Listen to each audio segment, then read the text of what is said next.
Hi, welcome to another video on chess games and analysis. This is part 2 of last week's video. But before we begin, let's set the stage. What's the difference between tactic and strategy? These are two words that often is heard in chess. A lot of people use it. Many a times, probably not without understanding the true meaning of it. So here's a definition that you can go with that can really help you. Tactics is short-term maneuvering. Tactics is short-term maneuvering. Strategy is long-term planning. Okay, so tactic is more concrete. You would see a response, an immediate result. Strategy is more open-ended, something that's driven by probability. Things might happen, might not happen, but you plan towards it. So the series I'm doing right now is about middle game strategies. Now, if you wanted middle game tactics, it's the same as solving any tactical puzzles. And I think that's a solved problem in chess. If you go to Lichess, you'll be able to find 3.4 million puzzles by the latest count that you can use to build your short-term maneuvering capabilities. But what's hard to come by is strategy. So this is the same recurrent problem that I see with kids all the time. I start a game, I know my opening, but once I'm done with opening, I don't know what to do. So last week, we covered the first phase of this, which was one idea of an open file. In the very same game, there is the next idea, which is find one point of weakness and hammer it the best you can. So it's the same game. So let's first quickly catch up on where we left off last week. So Tal playing white, Koblenz, I think, playing black.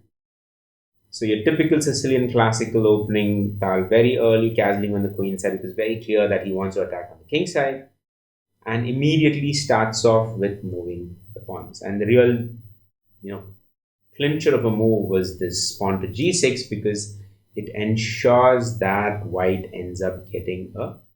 So you know that the queen wants to come to h2. The open file is what you want to take over. So that's why black plays this, preventing the queen from coming there, a pawn push. And here, one thing that you can think about is what happens if the queen takes it, and there is a line to it. If queen takes it, chances are it leads to either the queen getting trapped or leaving black in a pretty bad position. And that's the reason black chose knight takes, and immediately you pin it. And not only do you pin it, you actually have a double attack. So on one side, you're pinning the knight, attacking on the diagonal, and the other side, you're threatening checkmate. Now, forced moves means forced responses. So king has to move, give a check, block it. And immediately here, Tal figures out that this is the weakness that he wants to go after, because king is the only person who's supporting that particular pawn, and therefore immediately bringing his rook to attack. Black plays f5, giving the queen support, and right away keep increasing the number of attacks. So for example, here, you're playing on the pin. Pawn can't take bishop because you lose the queen. Knight can't take because it's in an absolute pin where it would be a check. So he needs to defend more and more, right? And in that process of defense, black finds ways of attacking even more. So why this sacrifice? One of the ideas is, you can actually evaluate and see what happens when the pawn captures the bishop. And you'll realize that sooner or later, it's the same constraint of the single point attack. For example, pawn takes, knight takes, attacks the queen and bishop at the same time.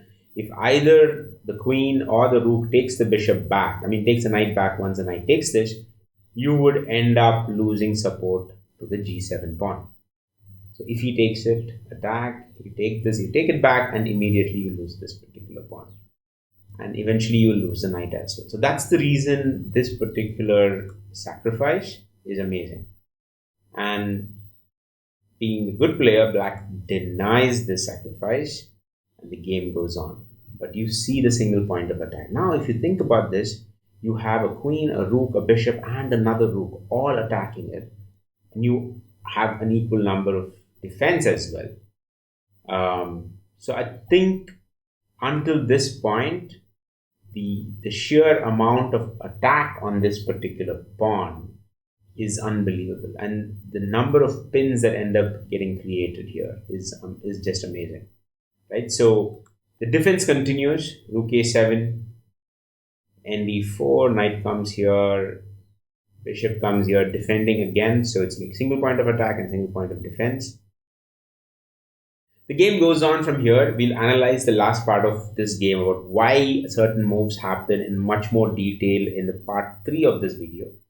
But what I want you to take away in this video is the fact that you can find a single point and bring everything that you have to attack it. So I think until this point, 26th move of the middle game, you have 4 pieces attacking it and 4 pieces defending it, giving you moves like bishop takes b5, and black is helpless. He just has to see the pawn getting killed, the bishop being there with impunity, not being able to get captured again, not being able to capture the bishop again from the black's perspective. So this happens because of a middle game strategy of finding a weak point and hammering it, right? So piling up on a weakness is definitely an amazing strategy, which means you should know how to identify the weakness and you should know how to mobilize your pieces to get them there to attack. And in that process, so many constraints emerge that new ideas and amazing moves do emerge as a result of it.